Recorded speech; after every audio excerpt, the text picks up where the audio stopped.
Well, the Democrats have been worrying about losing black support, and it's something that's definitely been concerning for them. And there was another report that came out about black voters have been, of course, voting Democrat for decades. And the reason why that happened is because of the Civil Rights Bill. But what's happening with that is that the Civil Rights generation, that group of people are, definitely every election cycle, life is happening, people are passing away. And now every day they have to think about people in my age bracket and younger. Okay. You can't bring us a civil rights bill and say, oh, this is what we did. No, because we have lived in that normalcy. Today, you have to bring somebody like us reparations. You have to bring an anti-black hate crime bill with reparations in order for you to even get us to start thinking about you like that.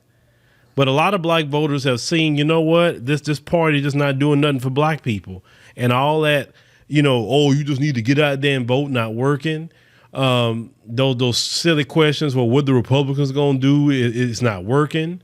It's just not working because what black people are finding out, the Democrats are just the same as the Republicans. They are the same. They want to maintain white supremacy. Now, as they talked about here, more black people actually started to support the GOP in this midterms, and they're not really liking to talk about that.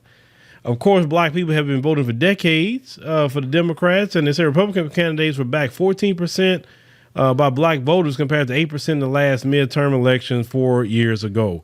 As in Georgia, Republican Governor Kemp more than doubled his support among black voters to 12% in 2022, with 5% 4 years ago when he defeated Stacey Abrams. They say if that boost can be sustained, Democrats could face headwinds in 2024 in Georgia, Wisconsin, Michigan, and Pennsylvania, where presidential and Senate races are typically decided by narrow margins, and turnout black voters is a big part of Democrats' political strategy. If turning out to vote for black people is part of your strategy, it's amazing how they be like have a F black people policy. You just need to get out there and vote, but it's not working. They say it's too early to tell whether the 2022 survey data reflects the beginnings of a longer-term drift of black voters toward the GOP, or whether the modest Republican gains from a overwhelmingly Democratic group, they say, will hold during the presidential year. Say former President Donald Trump, who has announced his third run for presidency, received support from just 8% of black voters in 2020.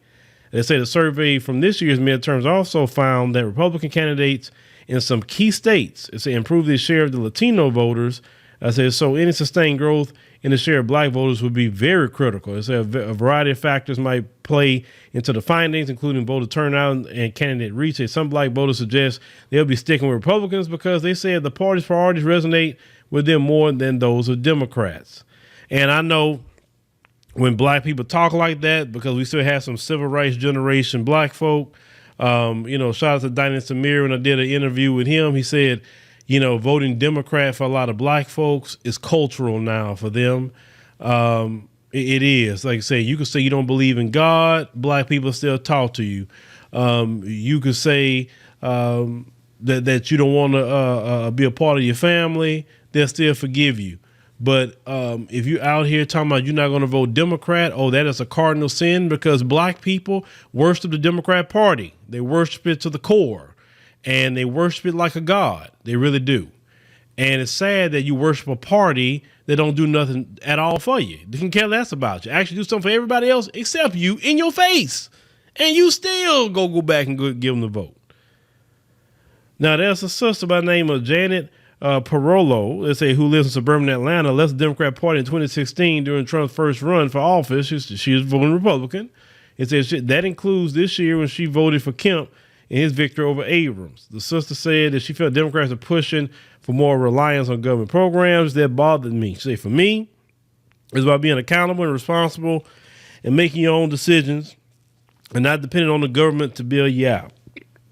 Well, I agree with her in part, because I believe the government should be bailing black people out, because the government got us in this problem.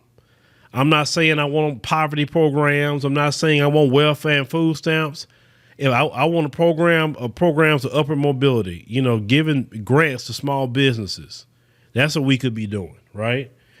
Giving grants to black people to be doing trades so they could be providing for their family. Oh, no, I do believe the government should be doing something for us. Oh, yes, because let me tell you something about them white folk. Them white folks been getting stuff from the government from the time they got here. And I don't want no black person, I don't care what side of the aisle you choose to vote for, be thinking, well, I don't need nothing from the government. BS. No, white folks always got their hand out in every program they got out there. Don't you sit up here and act like, oh, well, I don't need no government program, because when you saying that and white folks telling you that BS, they be the main one up the government's butt, trying to get all the money they can. They were the main ones trying to get all the COVID money, but they the main people telling you, y'all always want some government programs. Please, they tell you that so they can get all the money. Now, the sister said that. She said immigration was the issue. It said border security and the economy is important in deciding for her to become a Republican. They said now this other sister here said she felt that the Democrats are trying to control where her children should be exposed to and how should they be educated. It said for our family, the government education system was not the best, and that's true. It's not. They have another sister by the name of Camila Moore. Not the one of the California Reparations Commission, but she's from the Georgia Black Republican Council. Said a large percentage of the voters for Kemp won in the black community, and say they were actually black Democrats. Those voters made decisions based on Kemp's performance in addressing issues they care about. She said her group suggested that Kemp campaign advertised on black radio, and they expended a little bit more effort in areas that they were a little uncomfortable. In other words, Brian Kemp went more to black folk than Stacey Abrams did, right? Stacey Abrams went on that, well, you should just go ahead and vote for me because that's what y'all supposed to do. But with more black people going to the Republican side, it's not saying that that's going to be just an end all be all. But what it is to me, is a good strategy, because now it's shocking the Democrats. The Democrats are like, shoot, we don't really have the black vote like we used to. We don't have it in the bag. And that, to me, was the strategy of going vote for the other side.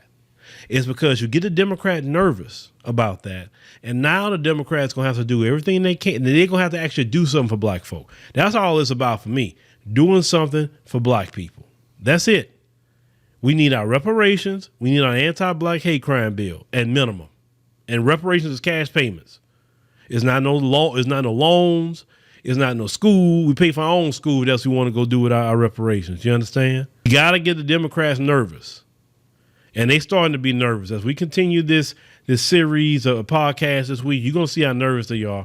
But yes, more black people had went over to the other side during the midterms, and that's a great thing.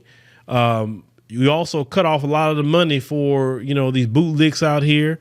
Like Boulay Martin and the gang. I love to see their money get cut off because they have no use. If the Democrats can't use them to get black votes, then their money get cut off. So that's always a good thing. But yeah, y'all let me know what y'all think about this. More black people went to the GOP during the midterms, and they're going to see a whole lot more people going to the GOP and even sitting it out. That's going to happen as well. So make sure you subscribe. It's your first time here. Welcome. Click the like button, and we'll see you on the next one.